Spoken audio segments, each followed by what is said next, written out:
Quais são as oportunidades da agropecuária no novo mercado de créditos de carbono? Esse é um tema muito forte no momento e eu vou falar sobre isso aqui e agora. Oi pessoal, tudo bem? Eu sou Carlos Sanqueta, especialista em crédito de carbono. E aqui no meu perfil eu te ensino a atuar no mercado bilionário de crédito de carbono, começando do zero. Eu li uma matéria recente que dizia: crédito de carbono, pecuária brasileira tem muito a ganhar com isso, saiba como. E assim seguia a matéria. Bem, eu queria aprofundar mais a matéria que dizia que estão sendo desenvolvidos critérios para a comercialização de crédito de carbono na pecuária brasileira. Importante para nós. A matéria também dizia que a iniciativa pode gerar bilhões de reais para os produtores reais, que poderão vender crédito de carbono para empresas que buscam reduzir as suas emissões de gases de efeito estufa. Minha visão sobre isso: é preciso ter ao mesmo tempo otimismo com essa questão, mas também a devida cautela. É isso que eu queria falar aqui hoje, repercutir isso, falar aqui nesse vídeo sobre coisas que tenham essa perspectiva, ok? Veja só, uma propriedade rural, para vender crédito de carbono, a bem da verdade, precisa ter um projeto, ou mais do que um projeto, pode ter projetos dedicados, um ou mais, e que sigam alguns critérios básicos. Se não tiver um projeto, não poderá, em princípio, gerar crédito de carbono. Nós precisamos ter algo realmente que seja escrito, elaborado dentro de certas premissas. Quais são essas premissas? Então, essa oportunidade, ela é verdadeira, ela é rural, uma propriedade rural pode sim vender crédito de carbono, mas precisa ter, seguir um projeto dedicado que siga alguns critérios básicos. Quais seriam eles? Primeiro, escala. O projeto tem que ter uma certa escala para ser viável, técnica e economicamente. Um projeto muito pequeno, uma propriedade muito pequena, possivelmente só será viável se nós conseguirmos agrupar essas propriedades. Esse é um ponto importante. Segundo, elegibilidade a padrões de mercado. Hoje o mercado tem uma série de regras. Nós precisamos seguir esses padrões para termos a elegibilidade a esses mercados. É fundamental ter isso. Não basta termos apenas a vontade de fazer o projeto e depois não vendermos esses créditos de carbono e esse projeto não ser aceito no mercado. Elegibilidade.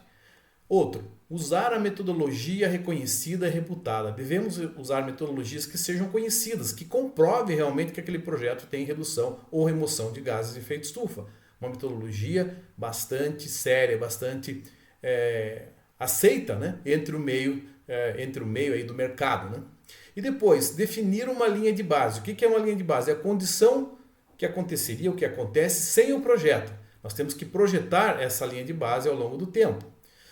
Ainda, temos que comprovar a chamada adicionalidade. O que é adicionalidade? É mostrar o que o projeto faz. Reduzir gás de efeito estufa. Como que reduz? Quanto reduz ao longo do tempo?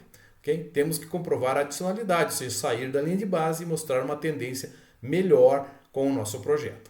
Depois nós temos que gerar benefícios reais mensuráveis de longo prazo. Essa é uma premissa básica de qualquer projeto de crédito de carbono. Nós temos que ter evidências a respeito disso. Ainda, gerar benefícios sociais e ambientais, os chamados co-benefícios. Isso é bastante importante hoje em dia para projetos que tenham um bom aceite, uma boa liquidez no mercado. E ainda, tem auditoria independente de terceira parte. Para que um projeto de crédito de carbono gere créditos aceitos no mercado, que sejam reputados, que sejam bastante fáceis de comercializar, por assim dizer, deve haver uma certificação, uma verificação, uma certificação. Isso é muito importante. Depois, é o nono ponto aqui, já nós vimos vários, Tenha integridade e siga rigorosamente a legislação. Alguma propriedade, algum projeto que tenha problemas nesse particular vai ter dificuldades. E o principal para ser um bom projeto, ter um resultado econômico e financeiro positivo, que seja aceito pelos compradores, os créditos de carbono e o projeto, tenha liquidez no mercado e alcance bons preços. Isso é essencial para que o nosso projeto decole e dê certo. Muito bem, dito isso, eu queria deixar muito claro, muito bem registrado aqui, que fique tudo muito claro, que não se gere falsas expectativas, mas ao mesmo tempo alerte os produtores sobre como esses projetos devem ser de fato desenvolvidos. Essa é a nossa missão, mostrar que é possível, que sim, temos que manter o otimismo, mas com certos cuidados, para não entrarmos de repente de cabeça num negócio que não vai dar certo. Temos também que tomar muito cuidado com a questão do termo neutralidade de carbono, né? Sobretudo na pecuária, né? Vários proprietários, vários conhecidos da gente procuram a gente para falar sobre isso. Tomemos o exemplo, portanto, aqui de uma propriedade, digamos, dedicada à pecuária. Vamos supor aqui 1.000 hectares com uma área de reserva legal de preservação permanente de 20%, isto é, 200 hectares. Vamos fazer um exercício em cima disso. Numa propriedade dedicada à pecuária bovina de corte, por exemplo, que possua uma cabeça de gado por hectare, teríamos uma emissão de metano e óxido nitroso, né, pelo rebanho da ordem de 1,2 a 1,4, né? Na verdade duas, né? 1,2 a 1,4 toneladas de CO2 por hectare ano, o que representaria uma média de cerca de 1.000 toneladas, né? Se nós tivéssemos, por exemplo, uma cabeça nesses 800 hectares que restaram, né, desconsiderando aí a preservação permanente e a reserva legal, nós teríamos uma emissão de 1.000 toneladas por volta disso, né, em 800 hectares dedicados à criação de animais. Veja só, então temos esse número, né? Isso sem confinamento, apenas criação de animais em pastagem. Assumamos que a área de reserva legal, né, sequestre ou remova 3 toneladas de CO2 por hectare ano, o que é uma média para a vegetação nativa em alguns biomas brasileiros, como a Mata Atlântica, a Amazônia, mas que pode variar também amplamente. A título de exemplo, teríamos aí 600 toneladas de remoção anual na vegetação nativa, ou seja, haveria um déficit de 400 toneladas, né? 1.000 menos 600, aí teríamos 400, né? De saldo negativo. Eu considerei aqui, para fins de simplificação, apenas as emissões da fermentação entérica, assumindo que os dejetos são deixados na pastagem. Portanto, essa propriedade, né, exemplificativa, ela não tem como desenvolver um projeto de crédito de carbono sob tais circunstâncias. Seria preciso fazer algo distinto, diferente, adicional. Mas o que seria factível e viável fazer para desenvolver um projeto em uma propriedade assim, portanto? Resposta: algo diferente, inovador, adicional, que teria que ser desenvolvido pelo pecuarista. Exemplo: manejo regenerativo da pastagem para aumentar a produção de biomassa e forragem dos animais, incremento do estoque de carbono no solo, diminuição das emissões pela reforma dos pastos, que muitas vezes usam aração, gradagem, né? Nós temos isso bastante comum aí no nosso país, né?